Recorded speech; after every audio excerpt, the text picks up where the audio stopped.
Olá, meu povo. Boa tarde, bom dia, boa noite, a depender do horário que vocês acompanham por aí. Espero que estejam todos bem de saúde física e psicológica neste tempo. Muito obrigado pela participação de todos. Muito obrigado pela confiança no trabalho. Reforço sempre para todos vocês que nos deem torno sobre o que vocês estão presenciando, sobre aulas, sobre propostas, sobre dúvidas. Estamos à disposição. Bem, olha só. Iremos continuar hoje a nossa aula, tá? Hoje a gente finaliza este importante capítulo do nosso trabalho, o capítulo de repertório sociocultural, tá? Eu espero que vocês tenham até o presente momento entendido qual é a lógica do nosso trabalho de repertório sociocultural. Nós começamos abordando, né, o que era repertório, a diferença de um texto com repertório e sem repertório, tá? O que representa o repertório sociocultural para a redação, como é que um repertório pode se apresentar de modo eficiente dentro de um texto. Tudo isso foi motivo de trabalho nosso até o presente momento. E agora, quais são os tipos, né? Vimos todos os tipos: legitimado, não legitimado, pertinente, não pertinente, produtivo, improdutivo, textos motivadores, ficcional, né, como transpor um repertório ficcional para a realidade, como usar eficientemente. E hoje, para finalizar a nossa discussão, pode dividir a tela, nós iremos discutir esse repertório sociocultural tão importante, que pouca gente sabe que existe, mas usa muito e não confia muito no uso. É esse repertório aí que vocês estão vendo, repertório sociocultural legitimado, oriundo de conhecimento universalmente compartilhado. Vamos entender como é que funciona isso aqui primeiramente, para que vocês possam ter uma compreensão mais genérica, uma compreensão mais global acerca desse fenômeno, certo? Pode colocar somente o material, por favor. Repertório sociocultural legitimado, oriundo de conhecimento universalmente compartilhado, são aqueles de difícil refutação, pois, como o próprio nome já sugere, são universalmente aceitos, comprovados e visivelmente comprovados e visivelmente objetivos. Olha que coisa importante aqui para a gente. Visivelmente objetivos, os quais permitem ao autor obter prontamente a adesão do receptor. Esse tipo de repertório tem uma grande vantagem para o seu texto. Não precisam de paráfrases para serem utilizados. Isto é, ninguém precisa de que, de acordo com Martin Gilbert, a Segunda Guerra Mundial durou de 1939 a 1945. Martin Gilbert, para quem não sabe, é um dos tem uma biografia maravilhosa, para quem não biografia, modo de falar, né, um relato, na verdade, biografia da vida de alguém, mas ele tem um relato da Segunda Guerra Mundial que é um calhamaço, descrição dia após dia da Segunda Guerra Mundial. Vale a pena a leitura. Ou até dizer, segundo o doutor Drauzio Varela, a obesidade causa acúmulo de gordura corporal, o que prejudica diversos sistemas fisiológicos humanos. Entretanto, nunca é tarde para lembrar. Argumento de conhecimento universalmente compartilhado deve sempre ser utilizado com os termos técnicos devidos, porque somente eles irão assegurar que você está tratando de determinada área do conhecimento. Afinal, não existe ciência sem termos técnicos. Pode abrir a câmera só para mim, por favor? Presta atenção, galera. Conhecimento universalmente compartilhado. Professor, o que é um conhecimento universalmente compartilhado? Não é a mesma coisa de senso comum. É a primeira coisa que eu quero já tratar e desmistificar aqui, tá? Tirar aqui os mitos, né? Senso comum não é conhecimento universalmente compartilhado. E tem uma diferença notória. Presta atenção aqui no quadro. Abre o quadro aí, por favor. Ó, de um lado você tem o conhecimento universalmente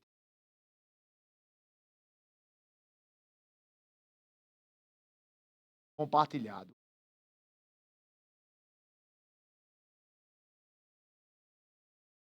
certo? E do outro lado você tem o famoso senso comum.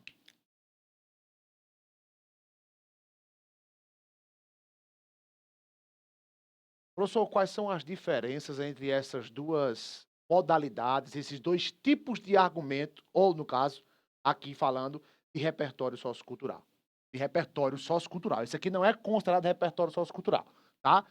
Esse tipo de repertório aqui está no âmbito dos repertórios legitimados. Esse tipo de repertório aqui está no âmbito dos repertórios não legitimados. Primeiro ponto que merece destaque aqui na nossa discussão. Beleza?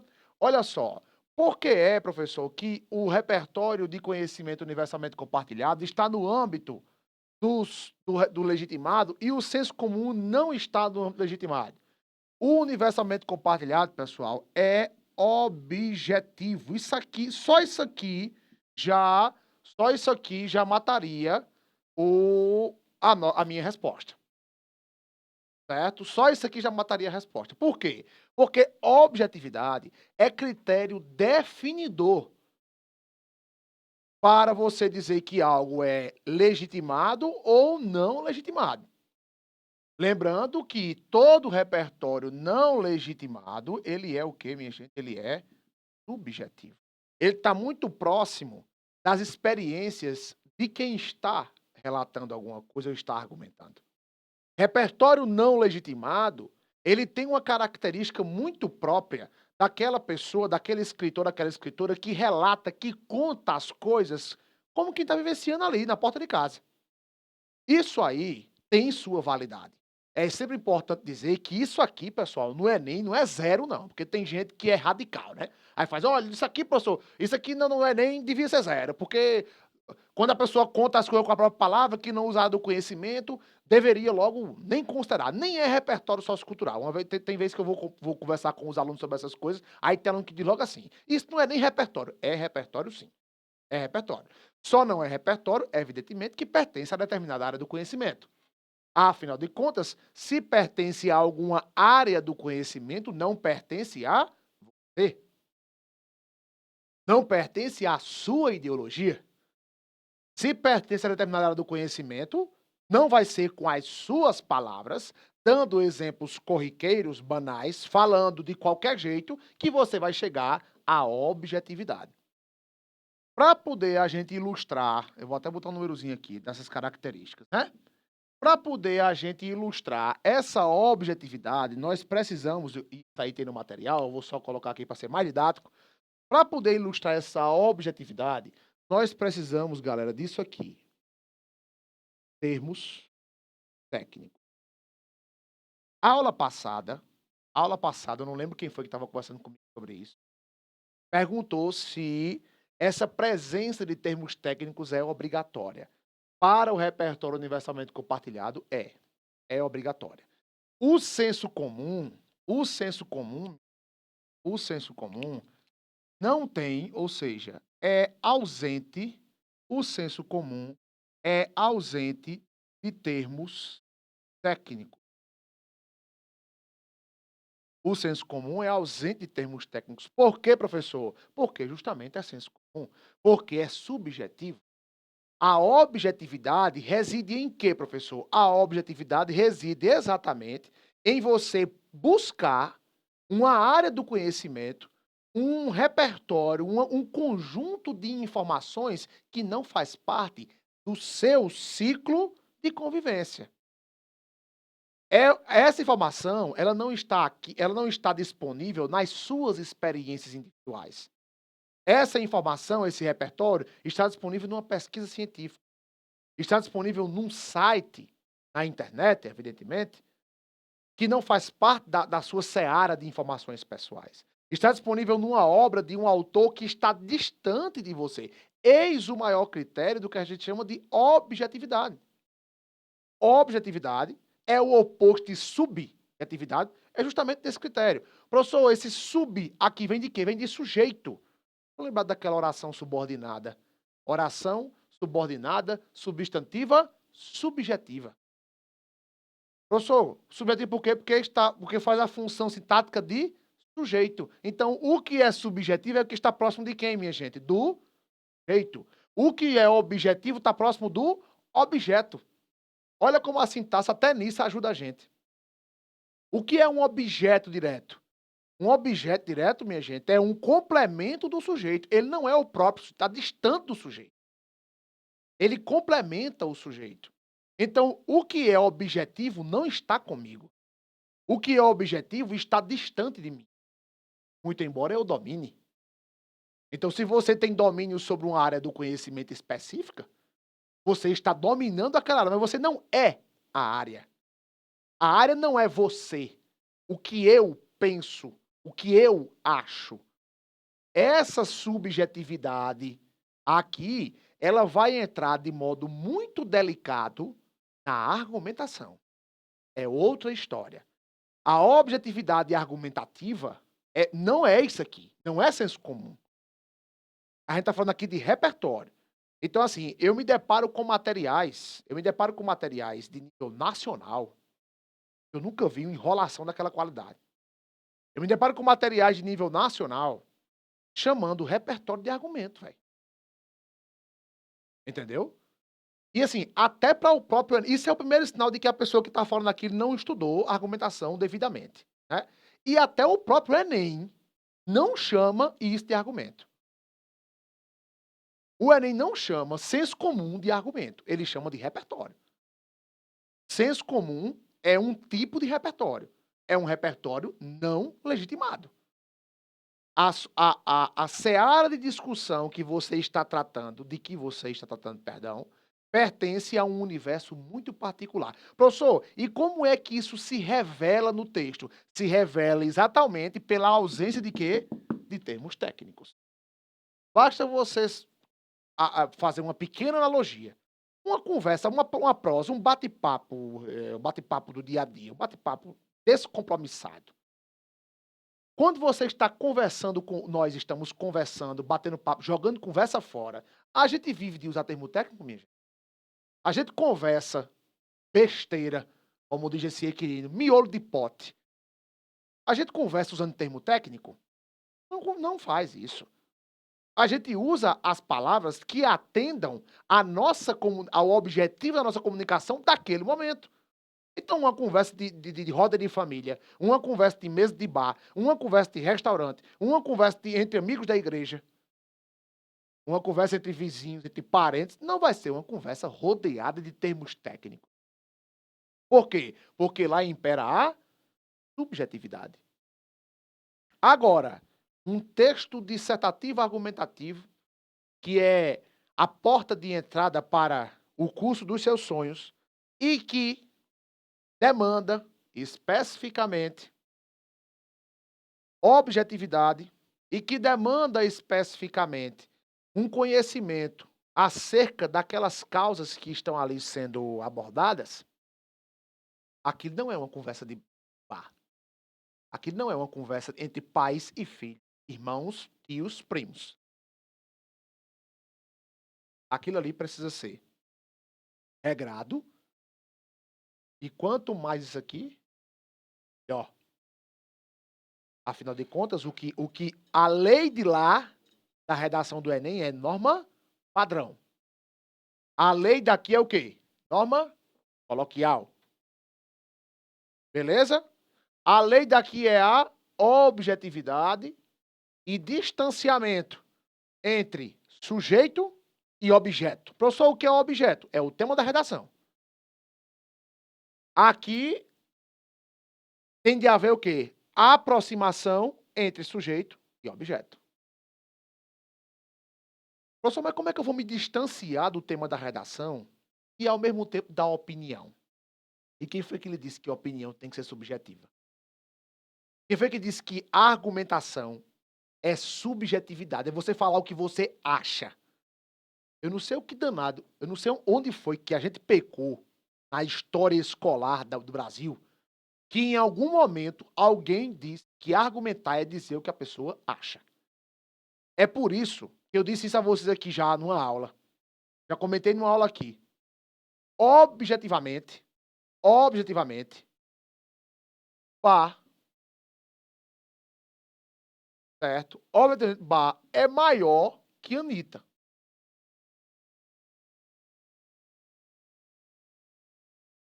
Objetivamente, Bá é maior que Anitta.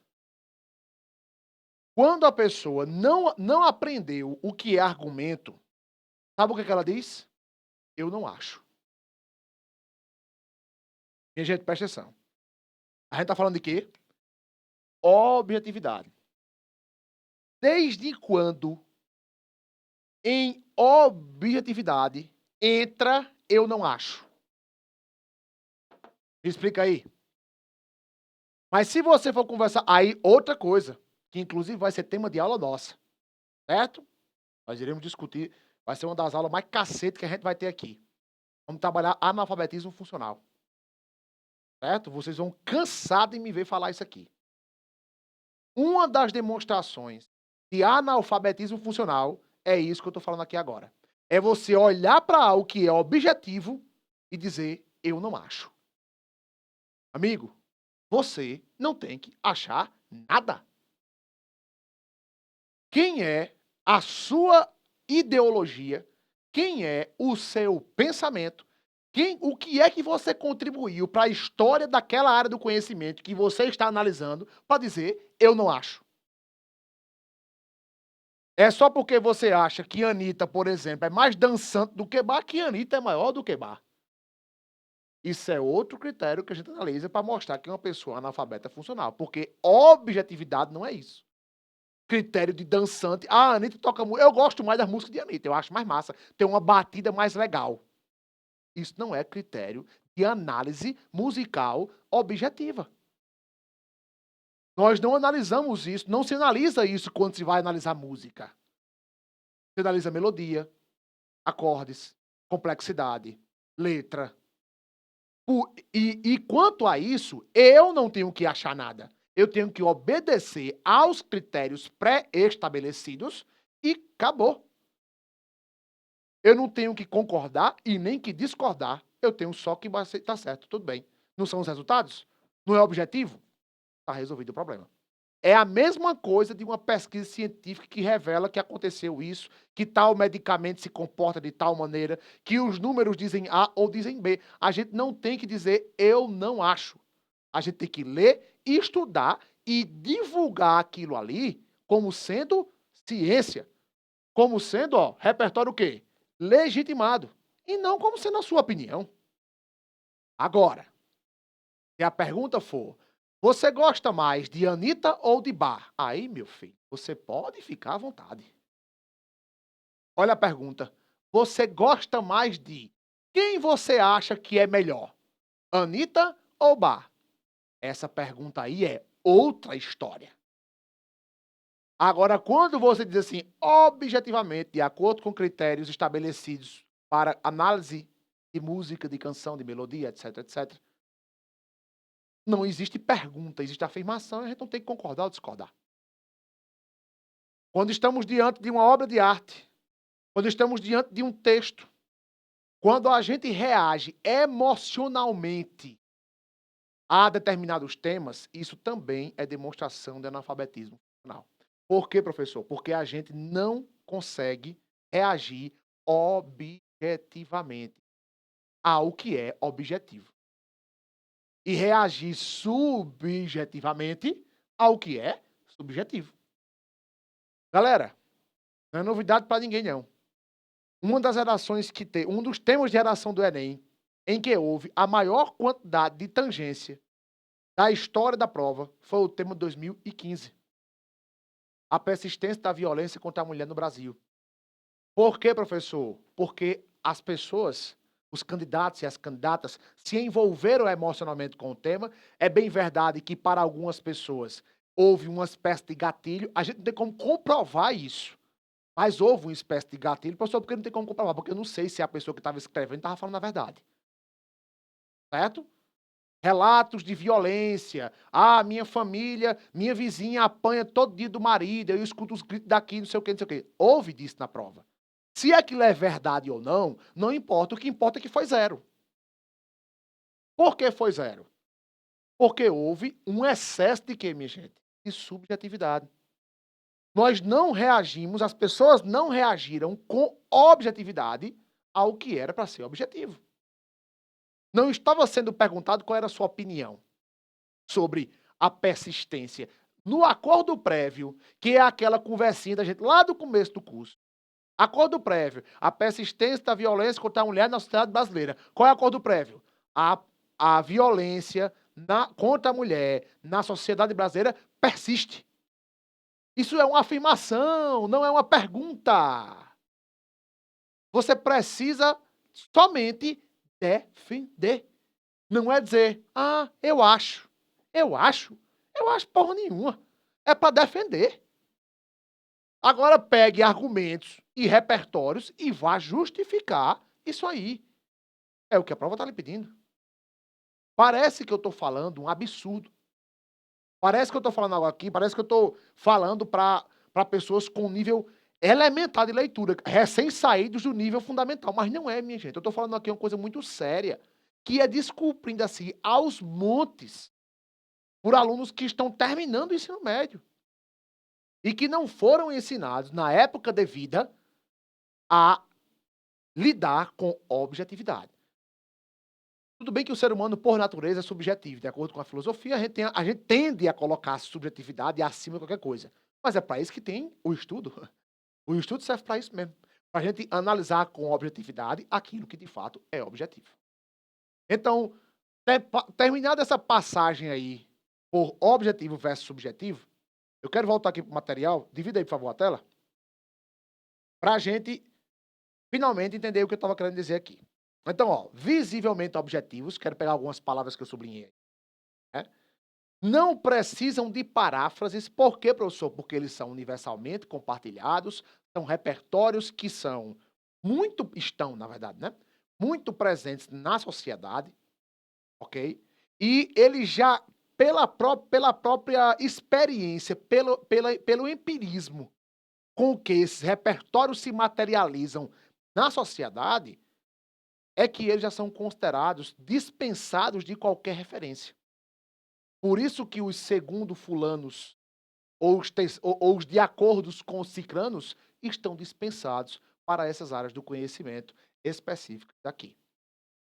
Levando em consideração que o que é apresentado aqui dispensa referência, porque a materialização dessa área do conhecimento na sociedade já é, por si só, muito objetiva.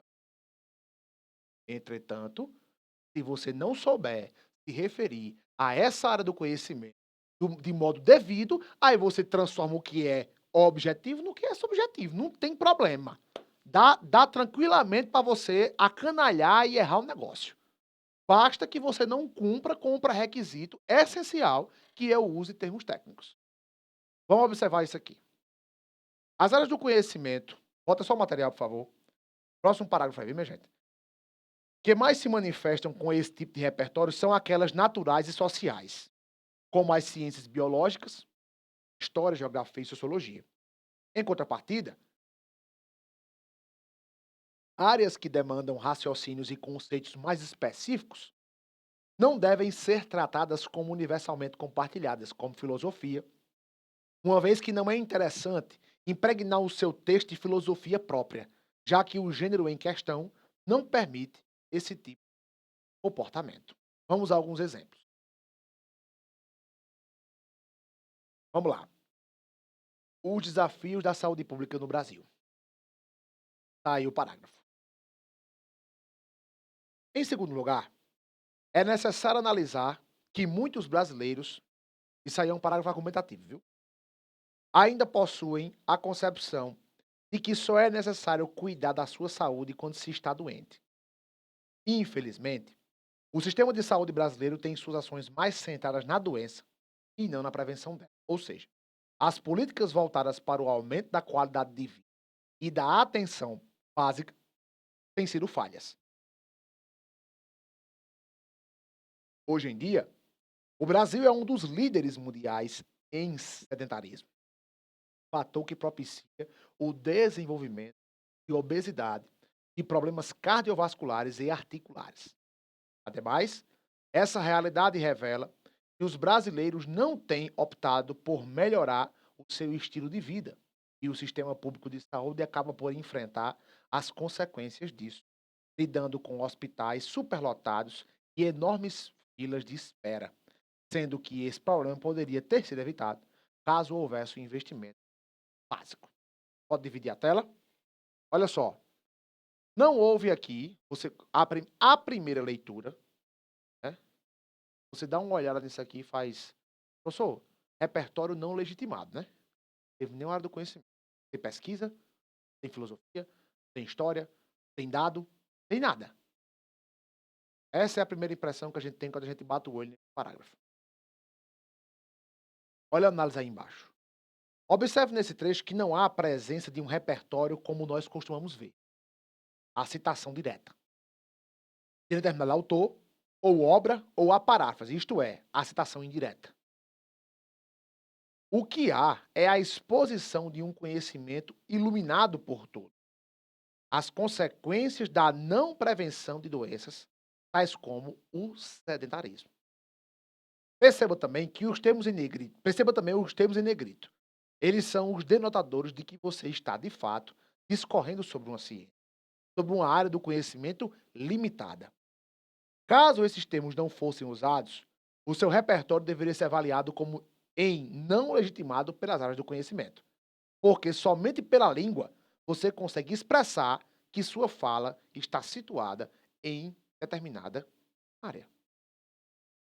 Então, apenas pelo fato de este trecho ter trazido obesidade, problemas cardiovasculares e articulares e sedentarismo, localizou estas 4 míseras palavras, localizaram a discussão numa área do conhecimento.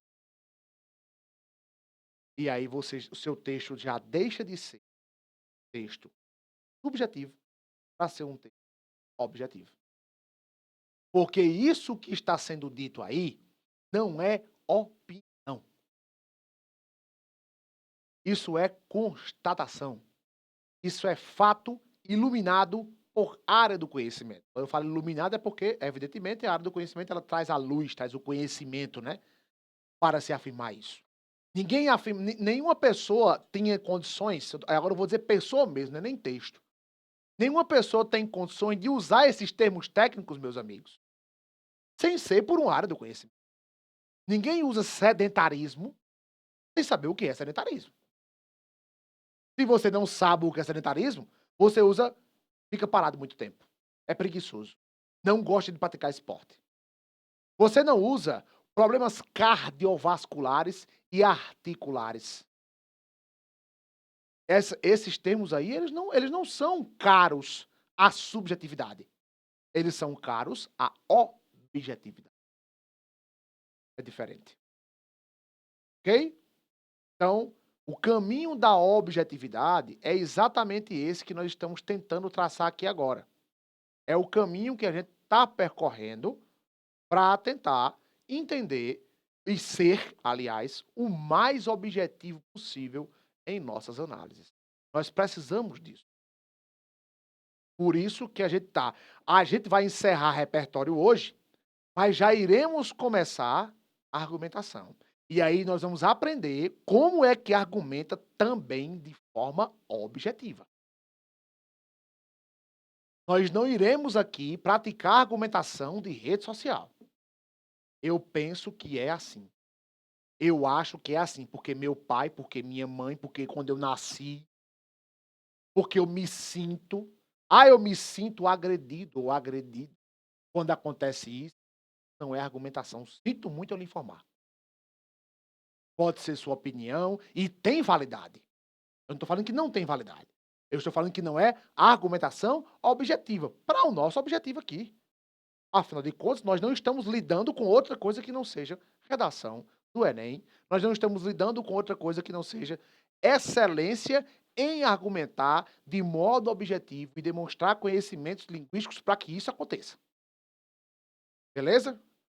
Quisera eu poder depois, ou pudera eu, na verdade, querer eu quero, só não posso devido ao tempo e a preparar isso, e preparar um curso para vocês de argumentação. Certo? Argumentação de modo geral, né? Como argumentar com excelência em textos escritos, em textos falados, baseado inclusive nos preceitos lógicos. Eu tenho muita vontade de fazer isso, mas é uma coisa de cada vez. porque a gente vai chegando lá. Uma das coisas mais importantes que eu tinha vontade de fazer e de ver acontecer, né, era o trabalho, né, do nosso repertório sociocultural, o aprofundamento em repertório sociocultural. E se Deus quiser, está mais próximo de começar do que longe. Inclusive, eu já vou contribuir, né, com vocês com relação a isso. Uma próxima, muito provavelmente na nossa próxima aula, não, na outra ainda, né? Na outra aula, daqui a 2 aulas, eu já irei dar a minha contribuição com o nosso curso de aprofundamento em repertório sociocultural, tá? Vou escolher uma obra para a gente destinar a nossa aula aqui a uma discussão temática. A gente não vai também ficar só moendo teoria de redação, não. A gente vai discutir tema também por aqui, tá bom? Daqui a uns dias eu chego por aqui com a obra com vocês para a gente dar uma caprichada na nossa conversa. Perfeito. Vamos para frente. Bota só o material agora. Olha agora, galera. Vejamos. Deixa eu só apagar aqui o de observação, que é para não ficar marcado.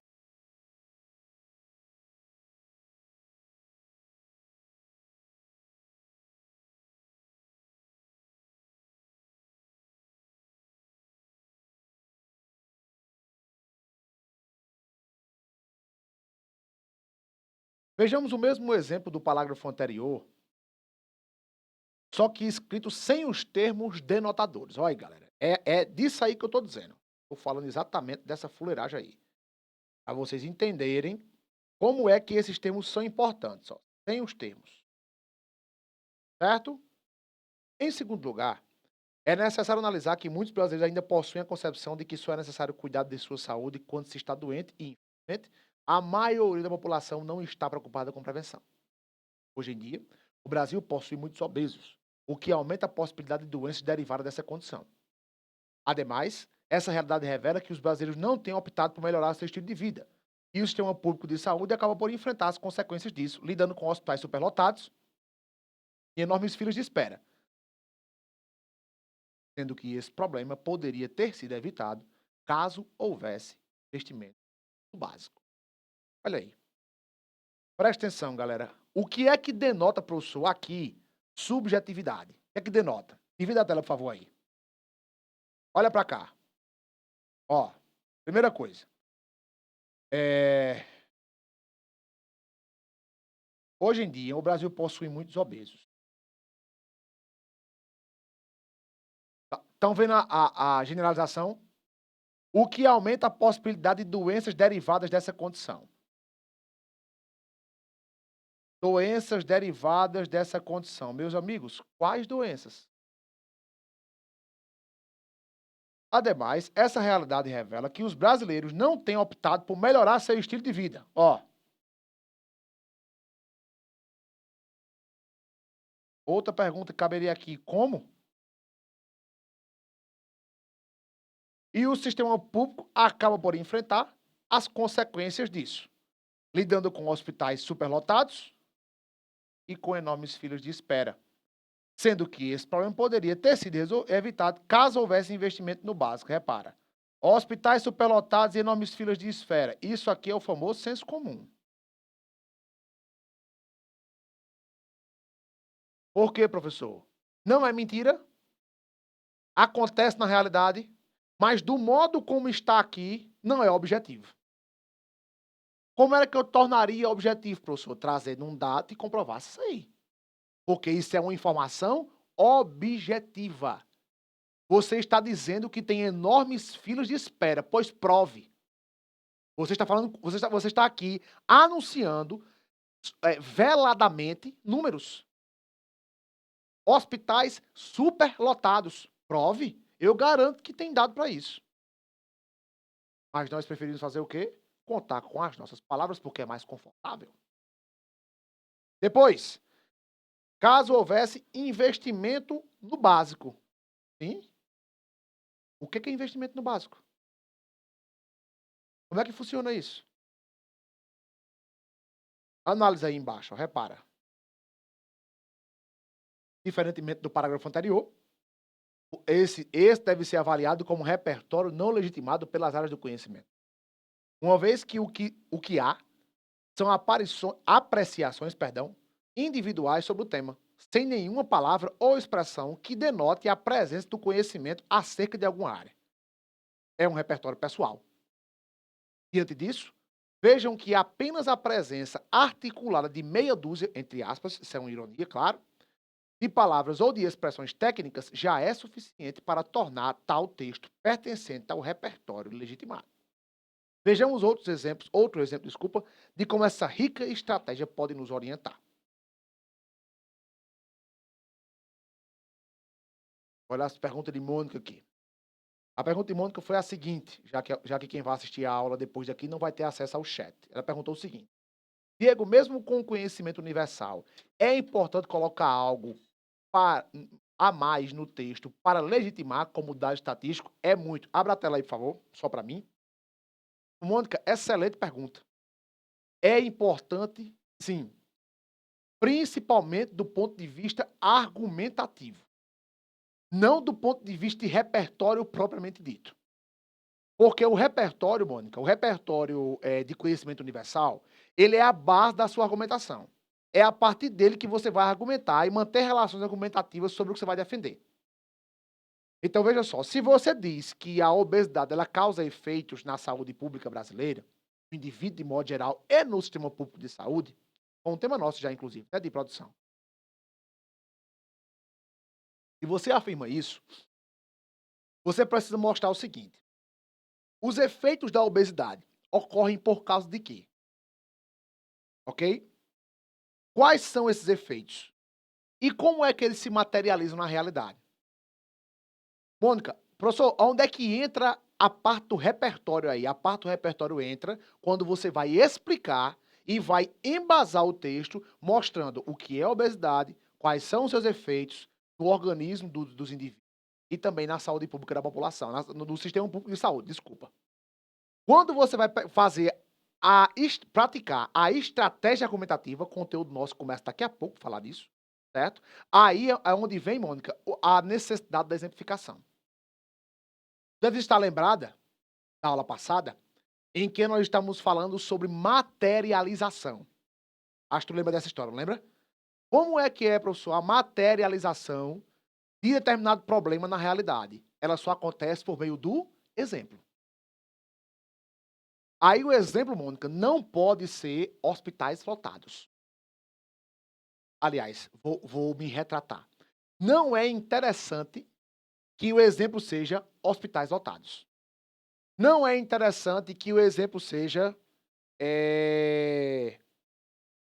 longas filas de espera.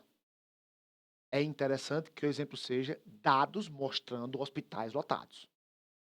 É interessante que o exemplo seja matéria divulgada num portal da internet mostrando hospitais lotados.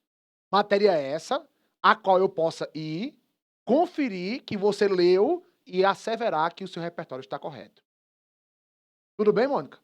Aí você, professor, mas isso é muita exigência, não? Não é muito exigente, não? Não, se fosse para não ser exigente, a gente não estaria aqui, né? O nosso padrão de qualidade, ele diz respeito exatamente a isso aí, tá? Toda vez que vocês lançam a mão de um repertório, nós iremos conferir se de fato aquilo ali procede, é verdade. Então, o nível, Mônica, de objetividade do seu texto, ele sobe quando você quando você dá uma exemplificação como essa. Avaliação pertencente à competência 3. Estamos entendidos? Não necessariamente ao repertório sociocultural. Repertório já foi. O repertório é esse aqui, né? A sua pergunta foi sobre isso.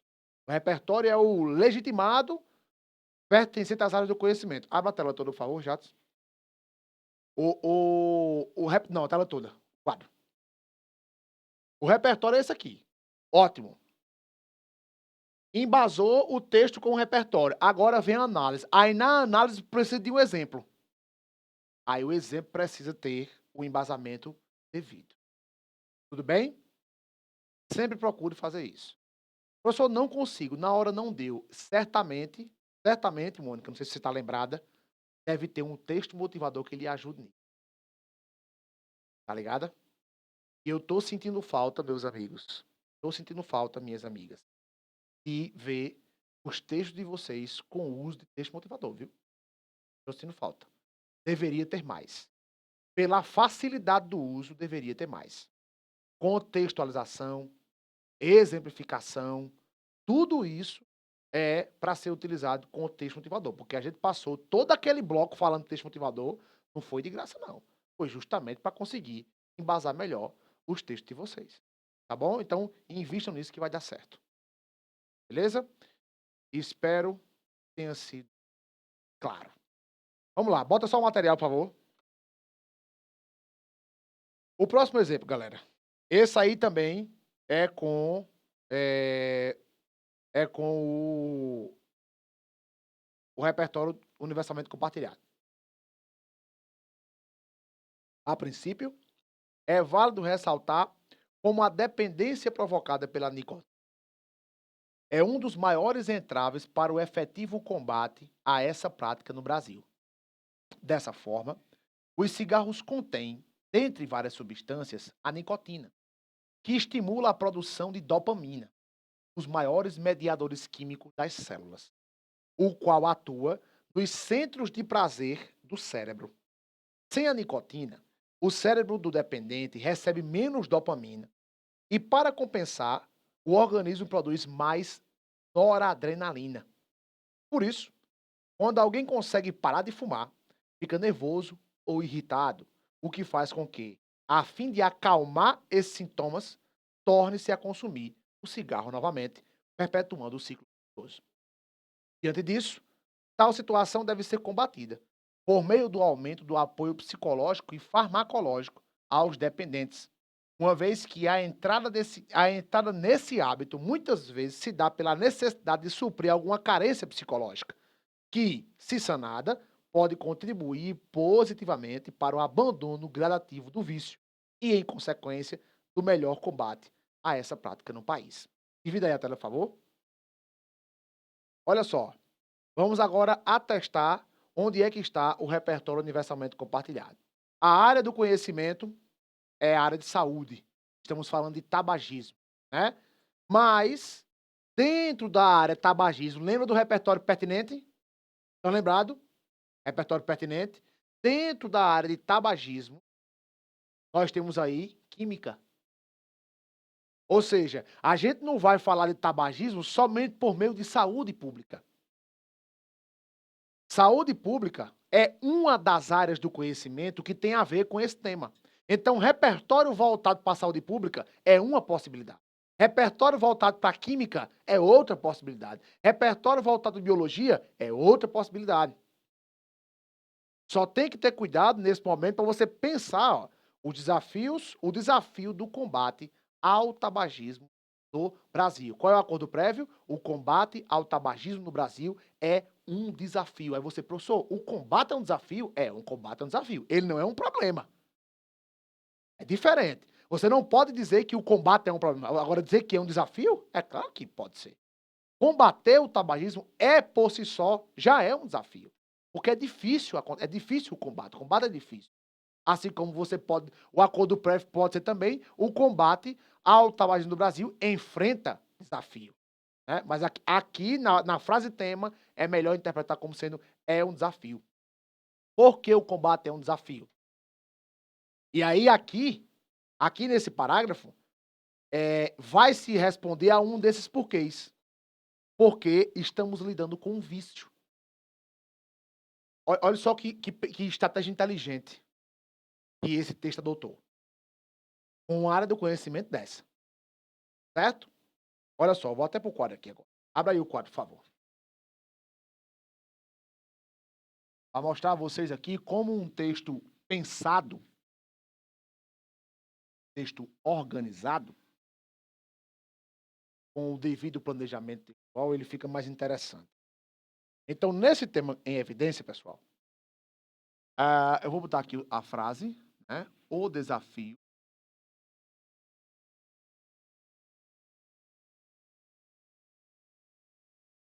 do combate ao tabagismo no Brasil. Beleza? Qual é a estratégia, galera? Acordo prévio. Olha só.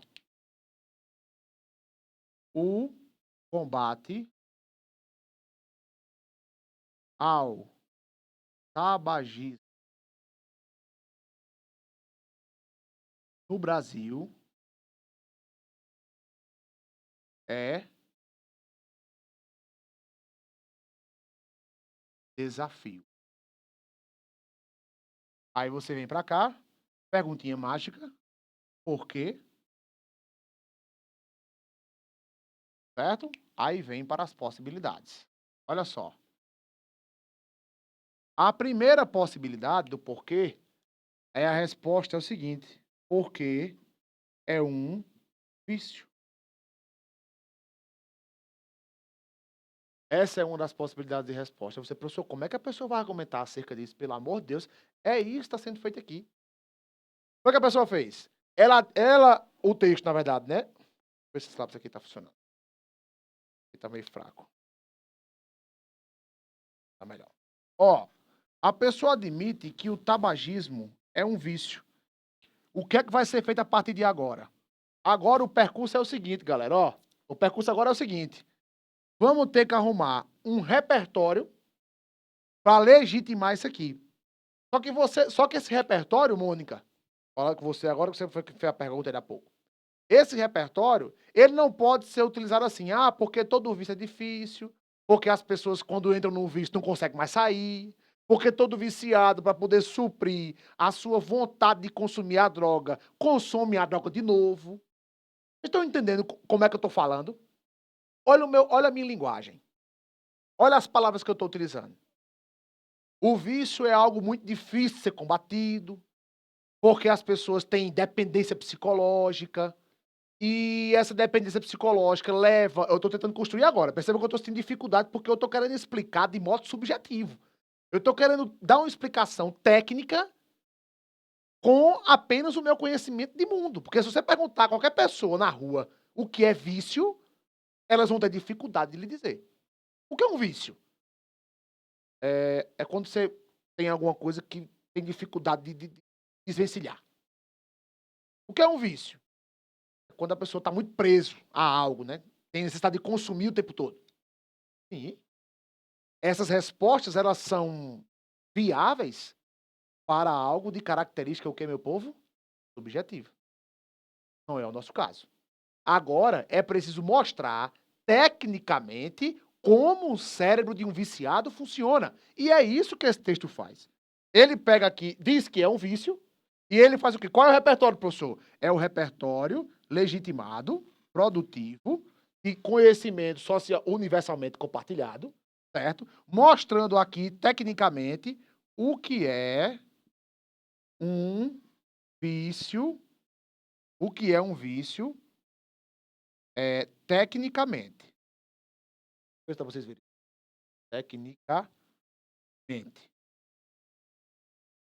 Esse foi o repertório utilizado. O que é um vício, tecnicamente? Usou o repertório, viu, Mônica e demais colegas? Ótimo, agora vamos para cá. Próxima etapa. Depois de usar o repertório, de explicar o que é um vício tecnicamente, foi que fez. Divida a tela aí, por favor. Divida a tela. Vamos lá. Ó. Dopamina, mediador químico das células, tal. Aí vem, ó. Sem a nicotina, termina em noradrenalina. Não, termina em ciclo vicioso. Aí vem, diante disso, tal situação deve ser combatida por meio do aumento do apoio psicológico e farmacológico aos dependentes, uma vez que a entrada desse hábito muitas vezes dá pela necessidade de suprir alguma carência psicológica. É aí onde vem a subjetividade permitida. É na argumentação. Mas é uma subjetividade muito delicada. Perceba que tem aí, ó. Tal situação deve ser combatida. Professor, isso é o quê? Isso é a estratégia que foi utilizada. Qual foi a estratégia? Já que o tema é o desafio do combate, já que o tema é o desafio do combate, pelo que o texto optou? Optou por mostrar, já na argumentação, o meio pelo qual esse combate deve acontecer. Beleza? Pode abrir aqui o quadro. Então, ó, Depois de expor o repertório, qual foi a próxima estratégia, professor? Foi mostrar como argumentação, agora já está na argumentação, mostrar o meio pelo qual pode-se combater. Professor, isso aqui vai ficar por isso mesmo, esse meio pelo qual pode-se combater, não vai ter que ser retomado, não? É claro que vai. A proposta de intervenção deste texto deve ser a partir disso aqui. Ok? Porque ele explica, o texto explica o que é um vício tecnicamente. Ele usa termos técnicos para explicar como é que quimicamente funciona no cérebro de um dependente. E aí ele conclui que o apoio farmacológico e psicológico é muito importante, levando em consideração que, pela falta que a própria substância comete no cérebro, porque você tem que consumir cada vez mais, e aí essa lacuna dos problemas psicológicos é preenchida com o quê? Com vício. O combate se dá a partir de quê, professor? A partir do apoio psicológico para que essa lacuna não seja mais preenchida pelo vício. Seja preenchida, por exemplo, com terapia, seja preenchida, por exemplo, com prática desportiva, seja preenchida, por exemplo, com alimentação saudável. Eu estou falando isso aqui com base no conhecimento científico. Por isso que tem que ter, Mônica, independentemente das circunstâncias, tem que ter conhecimento sobre o assunto. Aí você, professor, eu lembro que o senhor falou ainda há pouco que podia recorrer aos textos motivadores. É claro que pode. Inclusive, isso aqui poderia ser legitimado pelos textos motivadores. Certo? Certamente, se o tema é esse aqui, o desafio do combate ao tabagismo, lá no texto motivador, mostra o desafio desse combate. Deve mostrar. O texto motivador deve dar um encaminhamento sobre possíveis medidas que poderiam ser tomadas para amenizar esse problema, dependendo do encaminhamento que o texto motivador der. E aí, cabe a você fazer o quê? Exemplificar isso aqui com um texto motivador. Fui claro? Me diga aí se fui ou se não fui. Ezequiel. Ezequiel faz a seguinte pergunta: professor, pode-se utilizar a subjetividade na argumentação, mesmo que sutil? Haja vista que se tenha usado termos técnicos, pode, Ezequiel. Eu acabei de falar isso. Na argumentação, a subjetividade é possível. Agora, tem que ser uma subjetividade limitada à objetividade do repertório sociocultural e do texto que está sendo discutido. Não pode ser uma subjetividade exagerada. A gente vai chegar daqui a pouco nesse assunto e você vai entender melhor. Eu vou tentar mostrar para vocês, vou mostrar para vocês como é que a gente argumenta de modo objetivo, sem recair nos achismos e na apreciação individual exagerada. As estratégias argumentativas, Ezequiel, é quem vão nos dar esse norte, certo? Porque se depender da nossa análise, sei lá, da nossa análise por conta própria, que a gente tenha que desenvolver, geralmente a gente recorre à subjetividade. Geralmente é a isso que a gente recorre. Tá bom? Até o presente momento, como estamos? Me digam, por favor.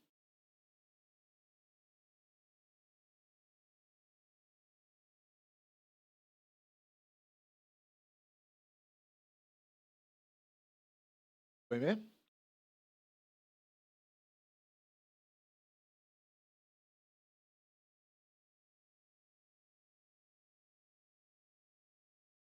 Ok. Vamos para outro exemplo. Coloca só o material, por favor.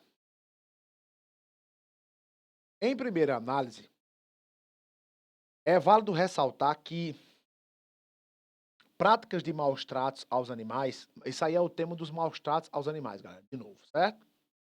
Práticas de maus tratos aos animais não ocorrem apenas com animais domésticos ou vendidos ilegalmente. A indústria alimentícia, principalmente a avicultura, também possui práticas de crueldade para com os animais. Um exemplo claro disso é o que acontece com as aves de postura. Elas vivem confinadas e amontoadas, e em decorrência do estresse que isso causa, elas atacam e ferem umas às outras. Os criadores tentam evitar isso recorrendo à debicagem, uma prática que corta a ponta do bico das aves. Tais ações são de uma crueldade desnecessária e devem ser combatidas, visto que galinhas criadas soltas, por exemplo, por sentirem menos estresse, põem ovos por mais tempo, tendo uma produção a mais de cerca de 100 ovos por animal. Ezequiel, sua pergunta já pode ser respondida agora, felizmente. Envia a tela aí, por favor. Olha só, esse exemplo aí eu nunca vi tão pertinente para a pergunta que Ezequiel fez. Olha só. Ah, tem outro parágrafo aí, desculpa, vamos lá. Ademais, é válido ressaltar, pode abrir a tela toda? Pode botar só o material. Ademais, também é válido ressaltar que a indústria de cosméticos também pratica atos de maus tratos. O caso dos coelhos no teste de cosméticos é um exemplo disso. Nessas situações, os cientistas imobilizam os animais e pingam substância nos olhos ou na pele deles durante dias para ver se provocam alguma irritação. Depois disso, os animais são mortos. Tal ato de crueldade é injustificável atualmente e deve ser combatido, visto que existem outras formas de avaliar a irritação na pele e nos olhos, por meio, respectivamente, da epiderme reconstituída, que usa células humanas in vitro, e de um método que utiliza córneas de boi. Muito bem, agora sim, pode dividir. A pergunta de Ezequiel ainda há pouco foi a seguinte: professor, pode-se utilizar a argumentação subjetiva diante do repertório sociocultural, né, e conhecimento universalmente compartilhado, a subjetividade sutil? Olha só, aí nesse texto nós temos subjetividade. Temos. Agora, olha o que é uma subjetividade permitida pelo texto que nós estamos querendo produzir. Eu quero que vocês entendam, pelo amor de Deus, que eu não estou excluindo daqui a subjetividade do indivíduo, não. Eu só quero dizer a vocês que aqui, neste texto, não é lugar dela. É claro que subjetividade é maravilhoso. Textos autorais são sempre muito bem-vindos. Agora, texto autoral é texto de opinião, é um artigo de opinião, é um ensaio, é uma análise, por exemplo, de uma música, de um poema, é um comentário de uma rede social acerca de um fato, acerca de um episódio. É uma discussão que você tem, a discussão no sentido certo? Não de brigar. É uma discussão que você tenha com os seus amigos, colegas, acerca de qualquer tema. Você precisa se expressar. Inclusive, quem não se expressa bem tem maior tendência a ter problemas psicológicos, a afirmar a psicologia. Afinal de contas, a subjetividade do indivíduo é feita de palavras. Não estou excluindo isso daqui de jeito nenhum. Eu só estou mostrando que, para fins textuais, para o texto que nós estamos analisando aqui neste momento, não é bem-vinda a subjetividade exagerada. E agora deixa eu mostrar como é que ela não é exagerada. Bota só o material, por favor. Olha aqui, galera, quando eu vou até riscar. Olha aqui quando é que isso acontece, ó. Ó. Primeiramente, quando ele disse que é válido ressaltar que as práticas não ocorrem apenas com animais domésticos e vendem ilegalmente. Principalmente a avicultura possui práticas de crueldade. É uma afirmação do texto. A avicultura possui prática de crueldade. Ó, um exemplo claro disso. Um exemplo claro disso. Essa exemplificação aí é também subjetiva. Tais ações são de uma crueldade desnecessária e devem ser combatidas. Galera, isso tudo é subjetividade. Aqui, a exemplificação é subjetiva, a opinião emitida falando que é de uma crueldade desnecessária é também subjetiva. Só que aí percebam o seguinte, eu vou mudar de cor aqui para poder ilustrar melhor. Olhe como é que a subjetividade é legitimada. Mônica, Ezequiel, que me fizeram perguntas específicas sobre isso. Ele vai dar um exemplo, ok? Só que o exemplo é o que, galera? O exemplo é objetivo. O exemplo é exatamente o repertório baseado em conhecimento universal. Professor, mas ele não disse de onde vem. Não tem problema. O corretor vai lá e procura. Se for mentira, quem se lasca é quem fez o texto. Se for verdade, beleza, valeu. Quem é que não sabe que tem que ser verdade isso aqui? Quem é o escritor que não sabe que ele não pode inventar a história aqui? Certo? De novo, tais ações são de uma crueldade necessária e devem ser combatidas. Por que devem ser combatidas? Olha o visto que aqui, ó. Ele vai justificar agora. Porque galinhas criadas soltas, por exemplo, por sentirem menos estresse, põem ovos por mais tempo, tendo a produção a mais de 100 ovos por animal. O professor não colocou a fonte desses 100 ovos por animal. Aqui eu fico até calado. Pode dividir a tela. Com relação a isso aqui, dos números, eu vou até pontuar. Realmente não é aconselhável que se coloque número dessa maneira. Se é dado, é dado. Se é número, aliás, dado não. Se é número, que nem todo dado é número, né? Dado é alguma coisa que é dada, né? Que está sendo exposta. Se é número, tem que ter fonte. Então aqui, o único pecado que houve aqui foi a fonte. Beleza? Eu não tenho obrigação de conferir fonte de dado, não. Tem que estar aqui. Agora, informações, outras que não sejam números, eu tenho a obrigação de ir atrás. Essa prática de debicagem, tal, tudo isso aí, não se preocupem, eu fui conferir, é verdade. Beleza? Então, isso aí é assim, encarnado e esculpido repertório baseado em conhecimento universalmente compartilhado. Beleza? Não precisa botar de acordo com o site e tal, de acordo com fulano e tal, com agrônomo não sei quem, com o doutor. Se tiver, beleza. Se tiver esse repertório aí, ótimo. Se você tiver ele em mente, maravilha. O que não poderia acontecer, por exemplo, é que esse repertório todinho aí fosse dos textos motivadores. Aí não rola. Mesmo que você não colocasse que estava lá, que foi uma entrevista de um especialista, mesmo que você não colocasse isso, ainda estava errado. Se ligaram aí nesse negócio? Aqui é repertório de fora dos textos motivadores, legitimado, sem problema. O exemplo de baixo, a mesma coisa. Ó, textos dos cosméticos, nada disso aí tem fonte. Nada tem fonte. Não é de acordo com o site tal que dos cosméticos, não tem. Tá primeira de luxo. Esse conhecimento aí, ele está sendo veiculado de modo objetivo. Ele está sendo veiculado de modo objetivo. Certo? Essa objetividade, ela está marcada pelos termos técnicos. É isso que vai estar no parágrafo de baixo aí, que vocês devem perceber. Né? Ó, analisando este exemplo, verificamos as duas principais características de um texto cujo repertório legitimado principal é de conhecimento universalmente compartilhado. A ausência de paráfrases ou de citações e a presença de termos técnicos que denotem determinada área do conhecimento, as que estão marcadas em negrito. Nunca é tarde para lembrar que não adianta demonstrar conhecimento técnico de qualquer área que seja e não conseguir estabelecer a categoria de análise comum entre o repertório e o tema. Discussão já nos estudada em sessão anterior. Então, não adianta você usar termos técnicos para legitimar determinada área do conhecimento, certo? E não conseguir recuperar, né, esse repertório de modo a dizer, ó, o que é que tem aqui nesse repertório que eu posso utilizar mais à frente, que eu posso utilizar em outro momento para fazer a minha análise. Se você não conseguir fazer isso, não serve absolutamente nada. Beleza? Tem alguma dúvida aí, minha gente? Sobre isso? Consegui ser claro aí no que eu expliquei?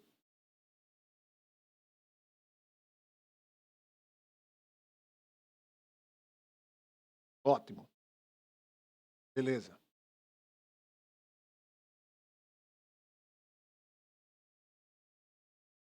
Perfeito.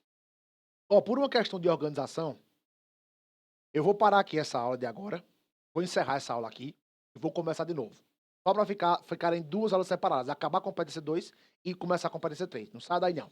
Vou passar a vinheta para encerrar esse bloco e a gente começa o próximo bloco daqui a pouco e vamos aí até próximo de 9 horas, tá bom? Segura aí.